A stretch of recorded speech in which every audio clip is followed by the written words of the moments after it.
Hello, everybody, and welcome to Feeling Seen, the podcast that talks about the movies that make us feel seen. My co-host for today, we are upping the prestige game here on Feeling Seen. My co-host for today is the multi-Oscar-nominated filmmaker Hany Abu-Assad, and his new film is called Abu-Assad. But you might know him from previous very lauded entries like Paradise Now or Omar. And today he has brought us a quintessentially American classic film character for us to discuss. It is Jack Nicholson's turn as Randall McMurphy, the main character in the 1975 film One Flew Over the Cuckoo's Nest. One of, I believe, 3 movies of all time to sweep the Big 5 awards at the Oscars. If you haven't seen the film, McMurphy is a convict who arrives at a mental hospital for evaluation and decides to dial up the possible mental instability that the physicians are there to assess because he thinks that staying in the psych ward will be easier than going back to jail. He soon finds himself constantly at odds with the nurse of the ward. You know her, you fear her, Nurse Ratched, played by Louise Fletcher. It is a commentary on conformity versus individualism in the 1970s. It is one of, probably the most iconic American film performances of all time, one of the most noteworthy roles in the career of Jack Nicholson, a career filled with noteworthy roles, and gave us one of our great screen villains in Nurse Ratched. Then after our conversation about all that, I'm going to have one quick thing to say about, it's a follow-up topic. We're going back into deep water because we got a trailer this week, you guys, so I've got to do a base touch. But without any further ado on that front, let's hear my conversation with Hany Abu-Assad, who spoke to me from his home in Nazareth. I am here with a globally significant filmmaker. I am here with a multiple-time Oscar nominee, a documentarian, a narrative feature filmmaker. You may know his previous work, such as Paradise Now, or Omar, or Idol, or The Mountain Between Us, and like a dozen other titles to choose from. And of course, with the new film debuting, Abu-Assad, Hany Abu-Assad, welcome to the show. And is there any other thing we would like to establish for the introduction here? No, thank you, Jordan. I'm very glad that you are that we will have this conversation, and always pleasure to hear you through your podcast. Well, thank you very much. I appreciate that.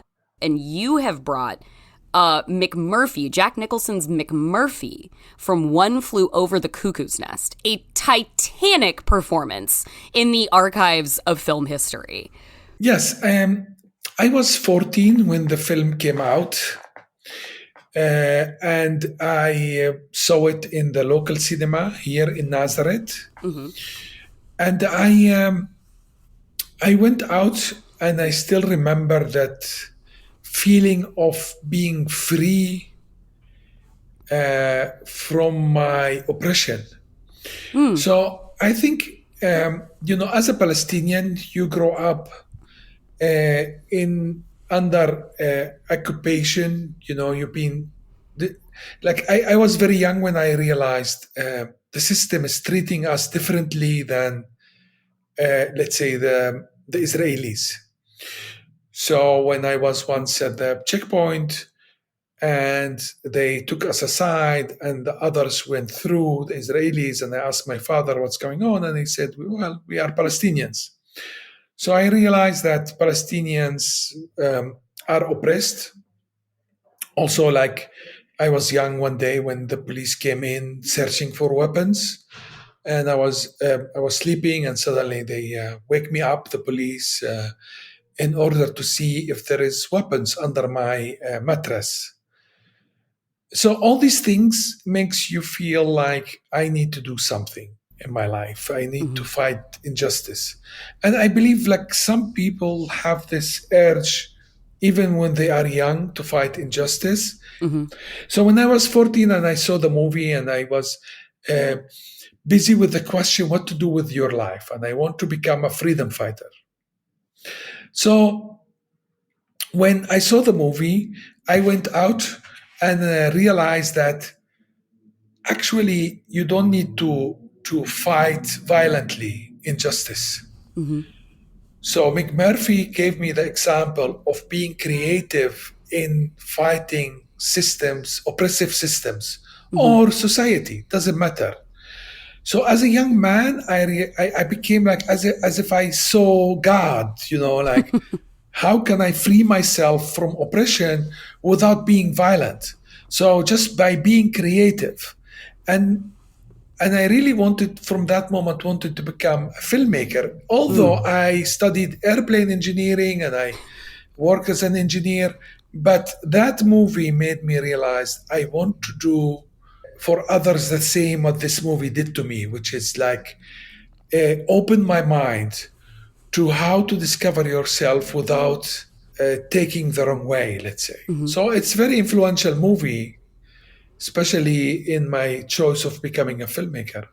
Watching Huda Salon and multiple, refreshing on a couple of your movies coming into this conversation, and then watching One Flew Over the Cuckoo's Nest again, being informed by the fact that I was going to be speaking with you, it was interesting to see how McMurphy feels not unlike a character that might be at the center of one of your own movies, where it is a character whose actions by one token could seem abhorrent by some, and who has been sort of criminalized by a system. And this is a character who he is in jail for having sex with a child. He has had sex with a 15-year-old girl, and he's pretty unrepentant about it. As he says, she was 15 going on 35.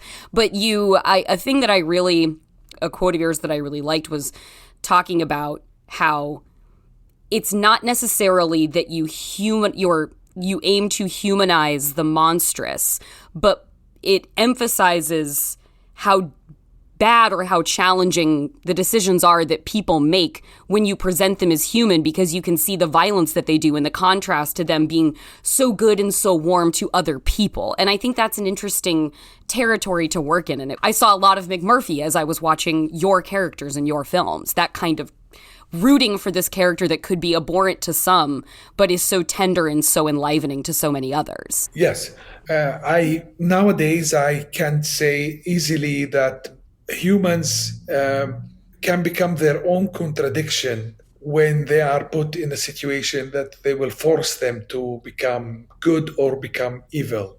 And I believe they can't exist, these contradictions, without one another. Mm-hmm. Like if you don't have evil, you won't have good. Good has no meaning if there is no evil. Mm-hmm. If there is no evil, like what does it mean good? Mm-hmm. They exist because of the existence of its own opposite. These two opposites, they must have a touch point. And that touch point is the most interesting situation in our experience as humans, because that touch point easily you can flip to the right or to the left, and any wrong move can make you make the wrong or the right decision. So I realized, because I want to explore this theme of contradiction, the connection of contradiction, I will allow myself as a filmmaker, but also the audience, I will allow them to put themselves in this gray zone where any second something wrong will happen, in order to think about this complex issue in a very simple way. Mm-hmm. I believe movies like this in the past gave me the opportunity to think about this situation without being in the situation. So in the future, if any kind of crisis happened to me, I could protect myself from that crisis, and I could take the right decision, because it's all about right. Like, how can you make the right decision while you was never in this situation? Mm-hmm. And I believe literature, art, and movies can help you do that by exploring the touch point between contradiction in any situation. I'm really glad if you brought up that notion of like decision making, like that sort of moment of choice. And I read a quote from you this was like one of my favorite descriptions of like what is drama, what is conflict I've ever seen.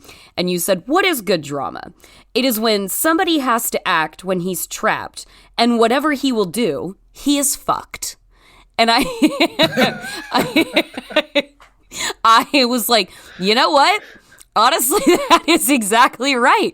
And when I was watching Cuckoo's Nest, I was like, that's exactly what, like, no matter what this man chooses, he's fucked. If he, like, when he has that moment where where he realizes the orderly tells him, "You still don't know where you are, do you?" 68 days. What the fuck you talking about 68 days? That's in jail, sucker. You still don't know where you at. Yeah, where am I at, Washington? With us, baby. You with us. And you're gonna stay with us until we let you go. And he confronts the group and he's like, "None of you told me, knowing that I couldn't get myself out of here, what was going to happen if I push back against this lady? Like, if I push back against Nurse Ratched?" It is incredible to watch this moment where he seems to have regretted being such a sprite, being such a sort of like Loki trickster, when he realizes there's going to be a consequence for it. Jesus, I mean, you guys do nothing but complain about how you can't stand it in this place here, and then you haven't got the guts just to walk out? I mean, what do you think you are, for Christ's sake, crazy or something? Mm-hmm. Well, you're not. You're not. You're no crazier than the average asshole out walking around on the streets, and that's it. Those are very challenging observations you made, Randall. But the rest of the movie is him continuing to still double down on that, because he's kind of fucked if he does or if he doesn't. Yes. I forgot that I said that, but it's true. Yeah. I think it's great. Yeah, but also, again, great characters, they are not good and they're not bad. Yeah. Take example, all the movies of Michael Mann. Mm-hmm. You know, like Robert De Niro in Heat. Mm-hmm. Yeah. He's not really good, and he's not really a thief, but also he's not a good man.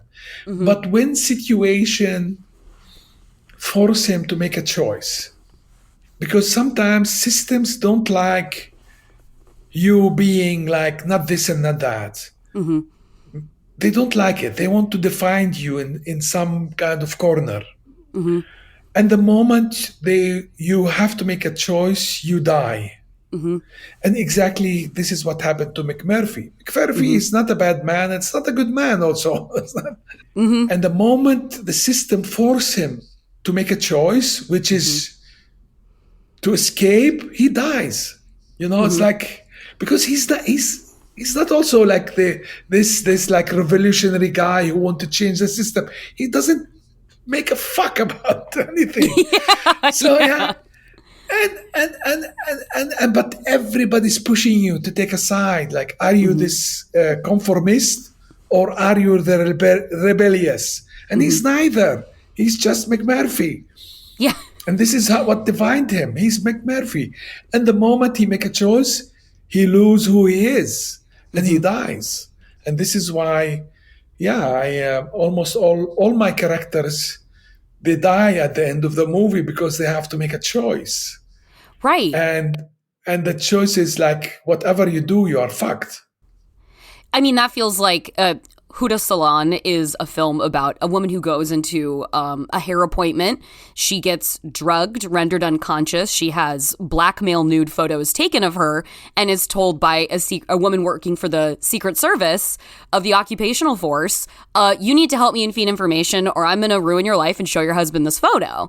And so it's essentially, it feels like it is a movie about one woman on the brink of the scariest choice she could ever possibly make, put in that position by a woman who had to face that exact same moment of truth choice, who is now being interrogated and forced to turn over the names of her informants. It's everybody on the razor's edge of bad choices, of bad options.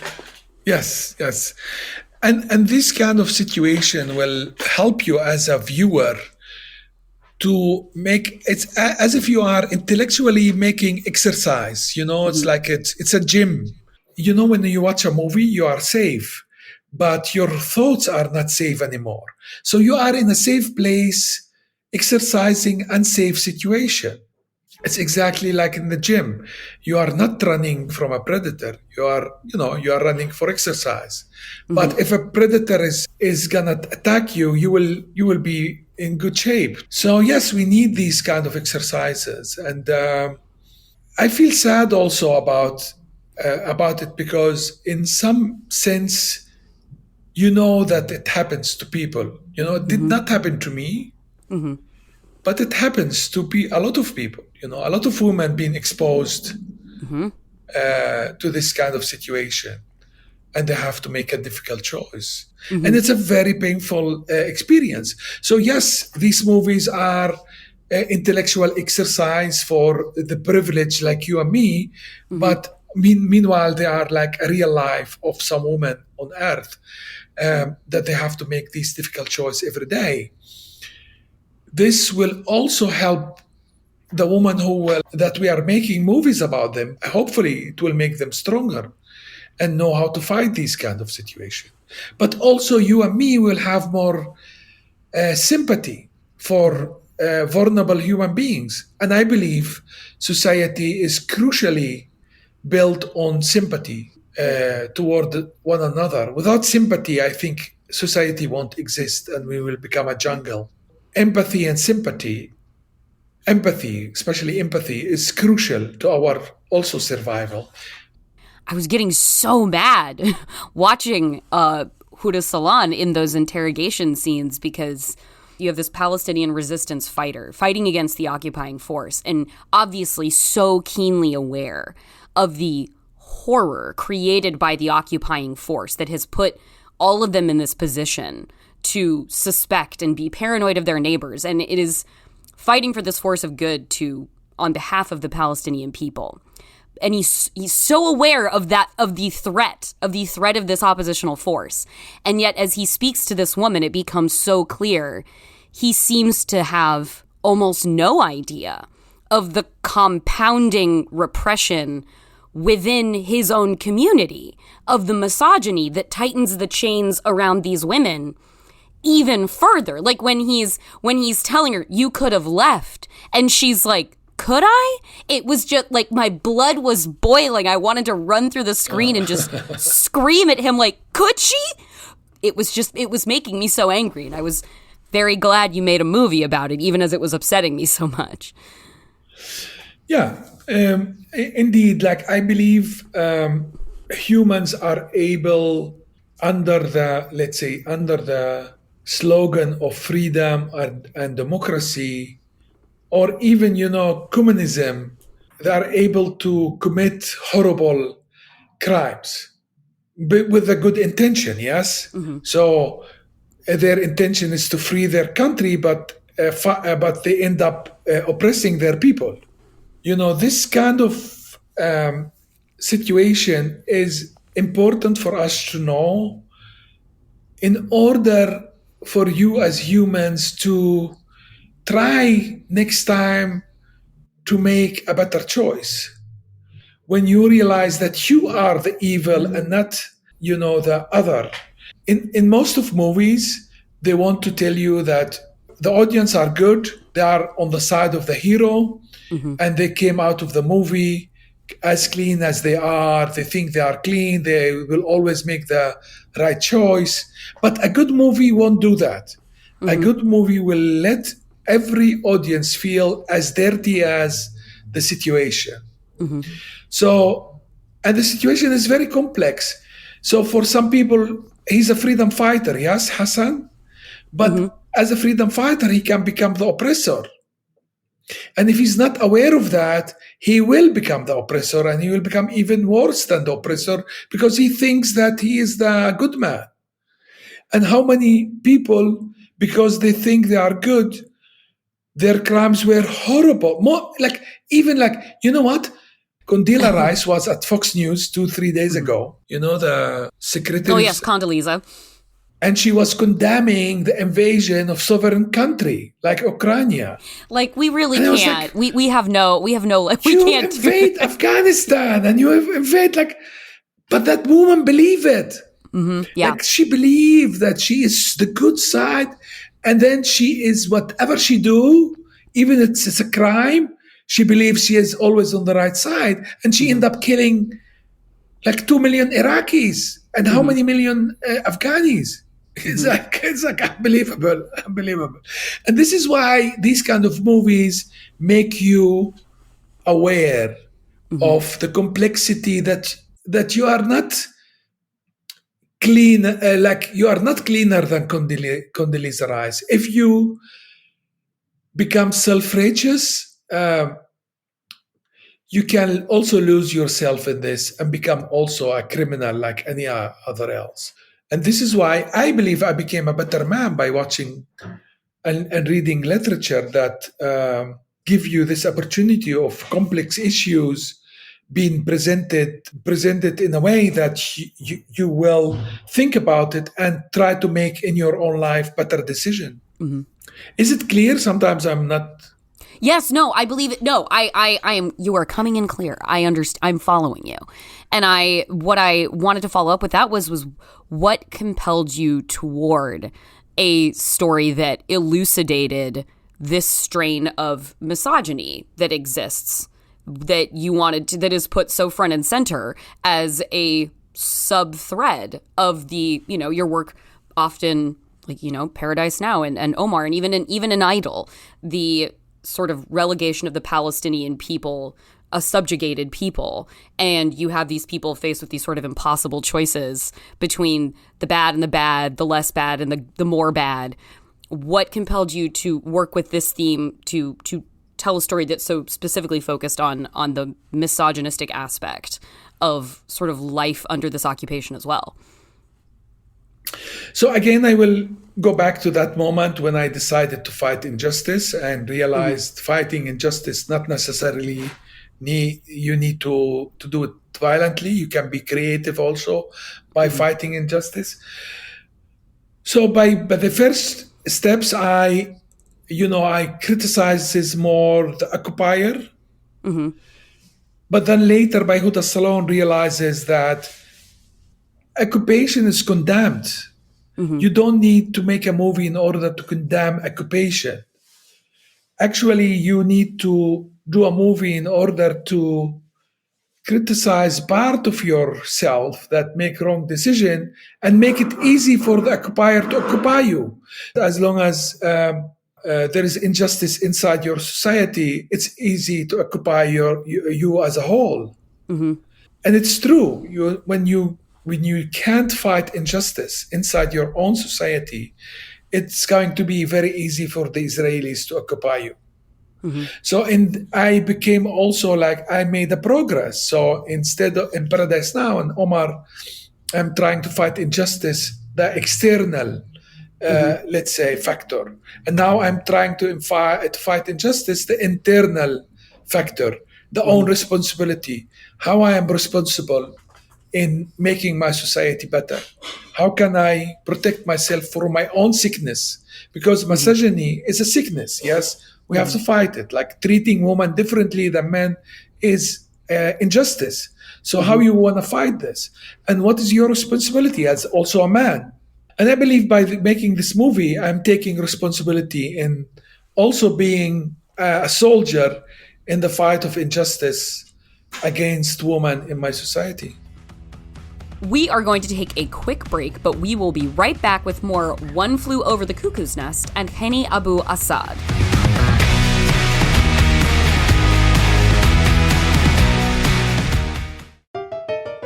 Most game shows quiz contestants about topics they don't even care about. But for 100 episodes, the Go Fact Yourself podcast has asked celebrity guests trivia about topics they choose for themselves. And introduced them to some of their personal heroes along the way. Oh my gosh. Shut up! I feel like I'm gonna cry. Oh my stars. It's so exciting to meet you. Join me, J. Keith Van Stratton. And me, Helen Hong, along with special guests DJ Jazzy Jeff and Faith Saley, plus some amazing surprise experts on the 100th episode of Go Fact Yourself. And join us twice a month, every month, for new episodes of Go Fact Yourself here on Maximum Fun. Hi, Maximum Fun. It's me, James Arthur M. from Minority Corner. Okay, I got some good news and I got some bad news. Bad news, Minority Corner, after 7 years and 340 episodes, we are wrapping up our show. I know, but hey, good news is that means we must have solved racism and homophobia and sexism and equality and equity for all. Yay! No, we didn't. Well, I'd like to think at least that we are better off than when we started 7 years ago. So don't worry, we might be saying goodbye, but our episodes will live on in the podcast airwaves forever. Or until the internet crashes and burn, whatever comes first. Minority Corner, the final episodes right here on Maximum Fun or wherever you get your podcasts. Minority Corner, because together we're the majority.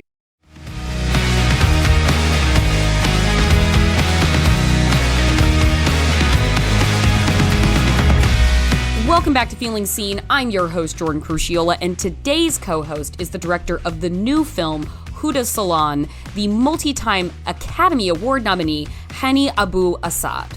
Let's get right back to it.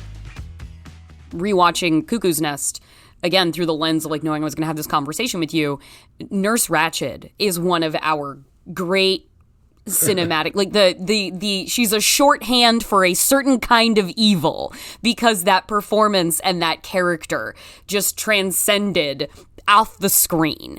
And I find myself watching Huda Salon last night and watching Cuckoo's Nest last night as well. It was hard for me to see Nurse Ratched as this great specter of evil that we understand her to be as cinematic lore. And I wondered, as somebody who McMurphy radiating off the screen and just sort of taking hold of you the way it did, what do you think of Nurse Ratched? What is your read on Nurse Ratched, this woman having to manage this ward of men in the mid-1960s? And sort of, as I didn't see her as having a ton more choice beyond the role that she played to lead the ward the way that she did. But I don't know, maybe I'm an asshole. What do you think? No, you're right in the sense that it's actually the evil in the sense that the self-righteousness. Because even McMurphy would doubt himself, and there is moments that he doubts himself and moments that he realizes he's vulnerable and he has his tragic flaw.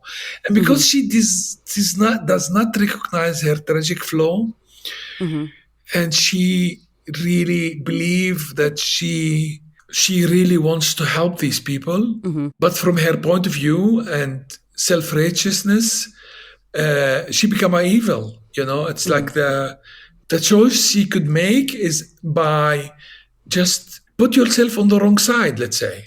She did not forgive. She is like when one of her patients made the mistake, she is really punishing him by, telling what should your mother do? And this is why she's evil, because she's not able to forgive. And not able to put herself in the shoes of others because she's so self-righteous. Yes, I will completely agree that Nurse Ratched is wildly self-righteous.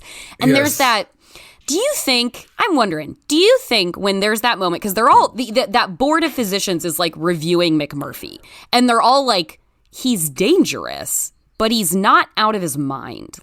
He doesn't seem to fit the patient profile, the people that we have here, and everybody seems ready to remand him back over to the previous form of custody that he was in, except Nurse Ratched.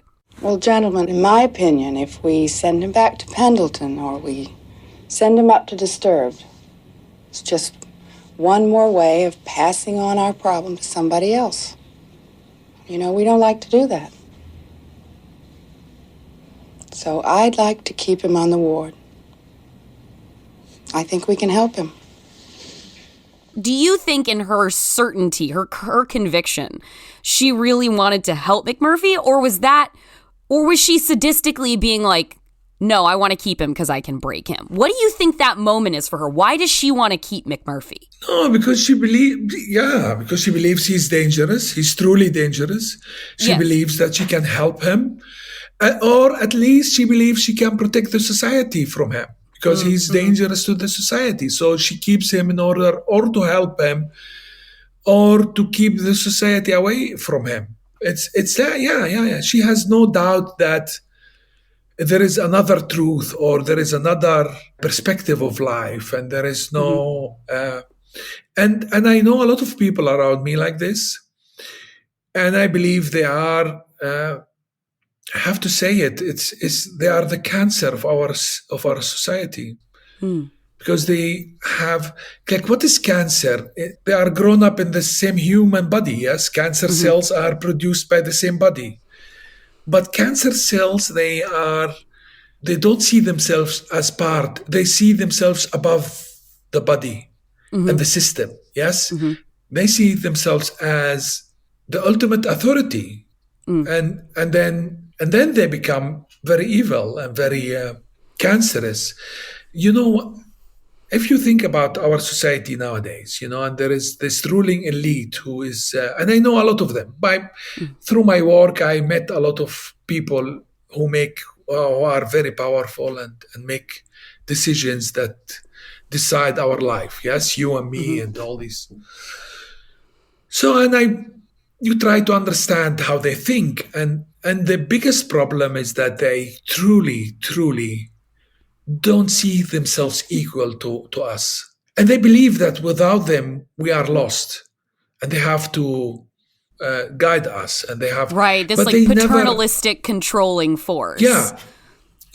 And they don't... And even they don't believe they are going... Believe me, they don't believe they are going to die like we if there is a big disaster will come. If society will collapse, they won't collapse. So they are not part of the body. They are cancer. They are like, cancer cells that they feel like, we are entitled. We are above everybody. I think I was thinking too, watching because you get that like sprint to the end of Cuckoo's Nest, and you have McMurphy in front of an open window twice, and he doesn't go through that window. And I feel like, a part of the films that you make is so often like what we're seeing is characters living the effects of kind of long-term imprisonment, long-term surveillance, and the long-term effects of paranoia and suspicion and oppression. And we have in this like condensed form in this movie, you're watching all of the inmates in this institution. We learn so many of them are there as voluntary commits, and they're miserable, and they express their dissatisfaction, but they're voluntary commits. And then even though McMurphy isn't, he still finds himself at the open window twice and doesn't walk out. Why? Yeah. Why don't some people walk out the window? What is that? What does that environment do to people that keeps them from walking out the window? It's the sense of responsibility, I think, is if you walk out the window, you are not responsible anymore for others. Like he feels like he's responsible for the others too. So if he leaves them there, he will lose his responsibility. And I think most of people don't want to lose this responsibility for others. We all want to feel responsible. Like, why we make children? Because we want to feel responsible. I truly believe responsibility is our major force in our existence. I give you an example. I can live really, truly the best life. I could escape and I could become one of the ruling elite. They gave me this opportunity, to become super rich. And they told me even, like some of important people told me, we will make you rich and famous. But you have to, 1, 2, 3, you have to sell yourself. Yeah. More or less, not in this. And why? And I could like really now flying with private jets and, having like, because it's like, I know how to do movies. I know how to make money. It's like, it's easy. It's not to make entertainment movies and just entertain and to sell the concept of the American dream and all this bullshit. And it's easy. Yes, it's and you can become very rich and you can live in a big mansion at Beverly Hills. And always I ask myself, why I did not do it. I even laughed when they offered me this position. I laughed. I said, like, I am not, you can't buy me, I'm not sellable. I'm not sell out, like. And I ask myself, why? I could have, a great life, very comfortable. I'm struggling. I'm a struggling filmmaker, even, twice nominated for an Oscar, still struggling. I have to work very hard for my daily life. And I can't, my spending is pressuring me and all these things. And I ask myself, why? And I think the sense of, like, the moment I will become this, I will lead this life outside of society and having no feel of responsibility. So I think I prefer to die. And somebody said, like, but why when you become rich and famous, you can help more. And I said, no, it's an illusion. Give me one person. And I don't want to sell something that's not true. I want to be honest and I don't think if I become rich, I will be more vulnerable. I think if I become rich and famous in a way that I will be like worried about my money and worried about my status, and I won't dare to say the truth. Right. And this is why I prefer to still live in a small condo somewhere and and still feel free also. And also responsible. Yeah, I forget to say, like, also responsible. Well, like, if I won't feel responsible, I think I prefer not to exist. I know exactly what you mean. It's very important to me. It's of the utmost importance to me to be accountable to people. I like to be expected by people. I like to be accountable to them. I like to be responsible for the role that I play in their lives. That is something that is one of the most meaningful aspects to me of just getting through the world. Is in those relationships you develop responsibility to people, and that to me is the most fulfilling kind of thing. Yes, you're right. And my happiest moment when I help others by small things and by big things. And now, and I suppose since we're coming down to the close of it, knowing that McMurphy so gripped you as a character when you were young, and in at least to some extent, this film sort of inspired you toward the path of filmmaking that you've been on now for your lifetime. What is it about that character that seizes us so? What is it about that? What is it about that person that I feel like your response to him and so many people's responses to McMurphy is not unlike his fellow inmates in the movie? They become enamored of him. They become sort of enraptured by him, and he seems to represent so much possibility for the people around him in a repressed circumstance. So what is it? What is it about McMurphy that has such a powerful allure? What is he? I think, first of all, he's our alter ego. It's like we want all to be this rebellious, nonconformist, but also like responsible. He didn't know if he's doing right or wrong, but he felt responsible to help. And the most importantly, I think his imagination, his creativity. I won't forget the scene where he is imagining the baseball. Yeah, the World Series game. Yes, and then almost like convince everybody that it's there. And they are watching the television, and there is no images there, but they all start to see. Somebody get me a fucking wiener before I die. I gotta get my belly down. All right. Koufax looks down. He's looking at the great Mickey Mantle now. Yeah. Here comes the pitch. Mantle swings. It's a fucking home run. Stop this immediately.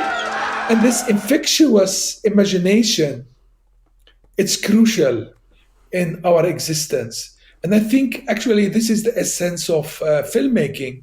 What we do in filmmaking is make you believe this world we created. We all know they are actors. Huda Salon, they are actors. We are like, everything is fake, actually. Everything is like, but if we succeed to make you believe, as a filmmaker, if I can make you imagine what I imagine, it's very fulfilling. And this is why McMurphy is our alter ego, because we all want to make people, believe in our imagination, in our creativity, and see what we are seeing. I mean, why we do art? Yes. Why I ask myself why I want to be an artist, and like the power of imagination is so fulfilling and crucial. When I see the audience becoming involved and I look to their faces, it's like, it's incredible. It's an incredible feeling. And this is why McMurphy is like kind of the artist in us, in all of us. Even when you don't have, like McMurphy is an artist while he has zero opportunities. Like he's not a filmmaker, he's not a writer, but still he has the power of imagination.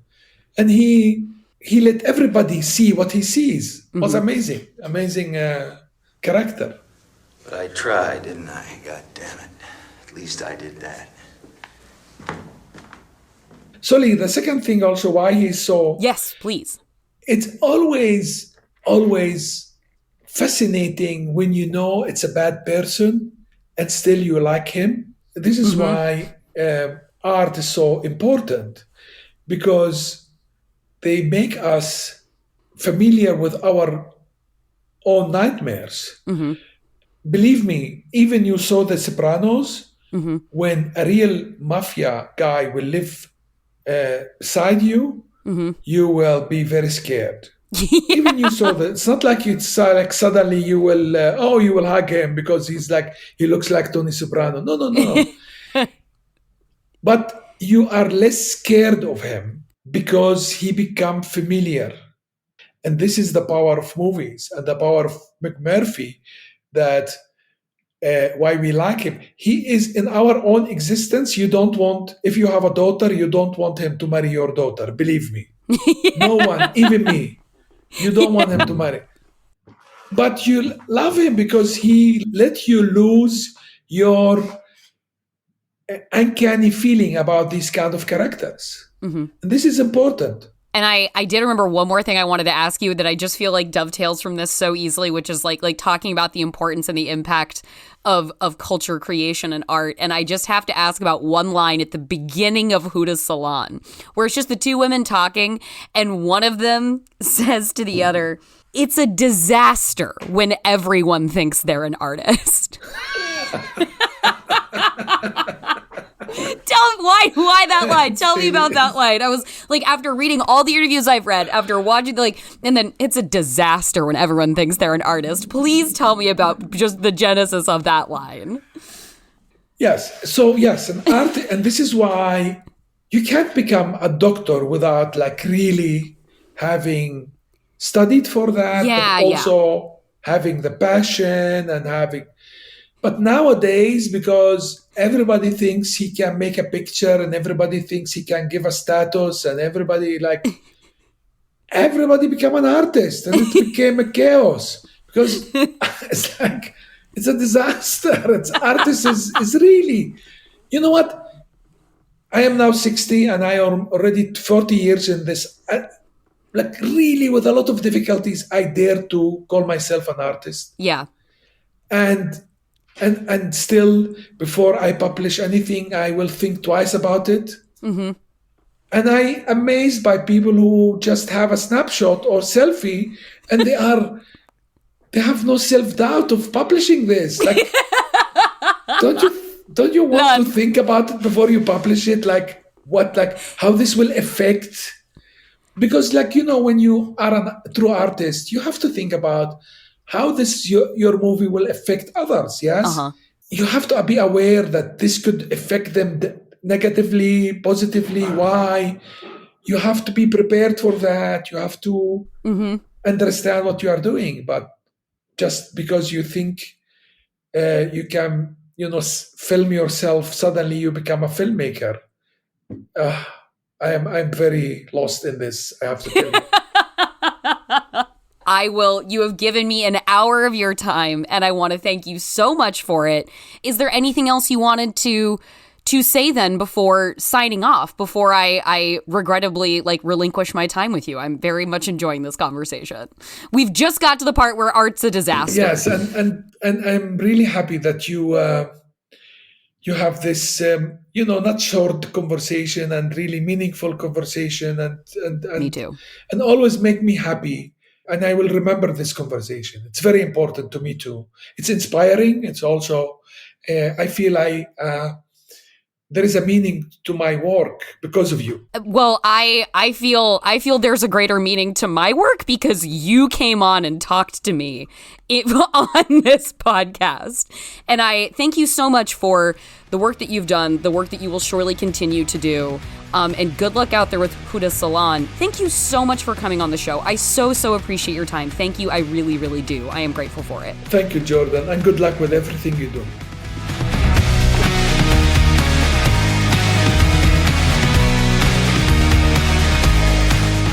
Thank you so much for tuning in today, everybody. Huda Salon is currently playing in select theaters, or you can access it via VOD from most streaming services. Do find that, as I will say over and over again, support independent cinema, support international cinema, support the artists doing the good work. And now, as promised, there's one quick thing before I go. We are wading back into deep water with the legendary filmmaker Adrian Lyne. You might remember Deep Water from just a few episodes ago when I was going absolutely mad for the little teaser that came out featuring Ana de Armas and Ben Affleck and an off-screen handjob.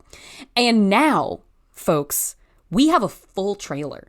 This could be the movie event of the year.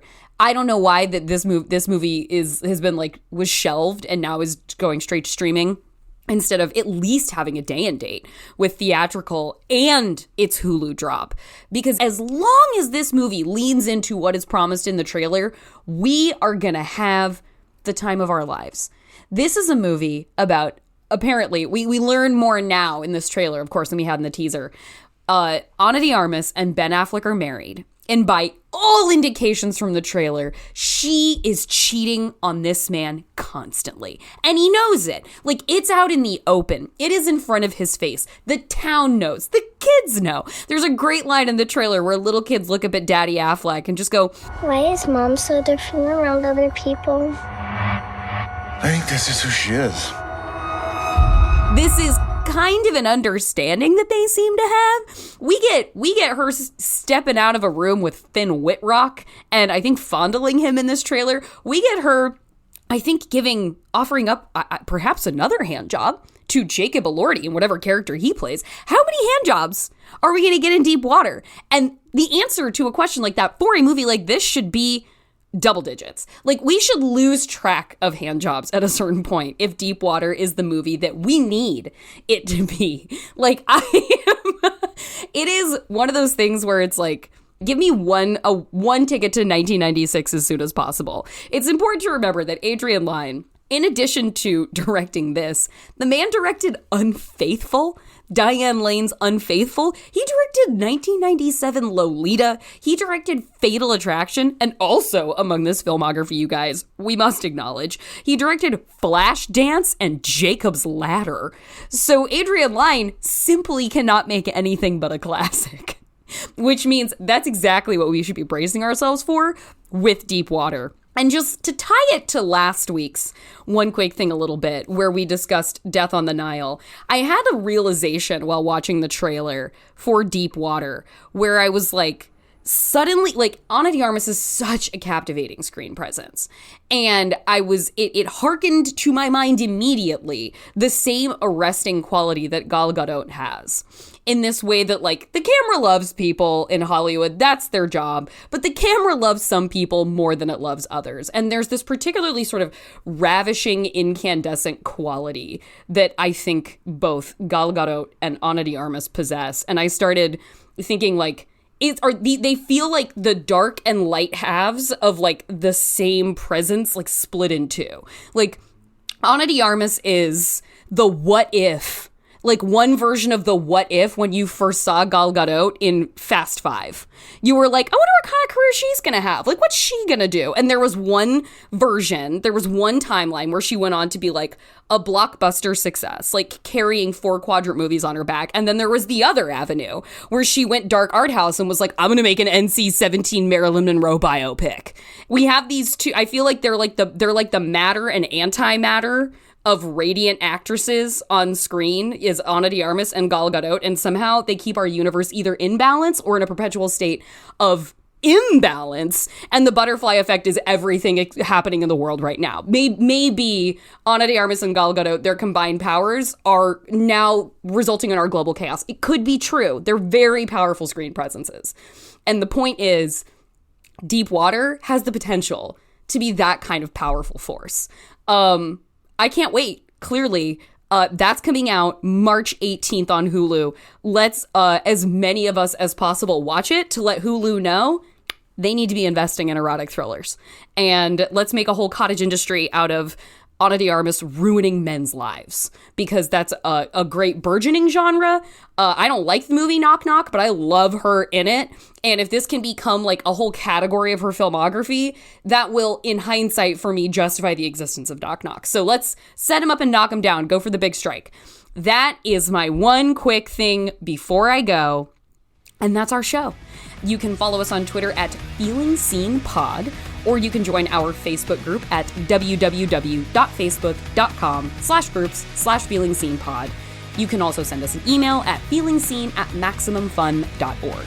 If you want to follow me, I'm JorCrew on Twitter. That's JORCRU. Our theme music is by Andrew Epen. This show is produced by Marissa Flaxbart, and our senior producers are Kevin Ferguson and Laura Swisher. And this is a production of Maximum Fun.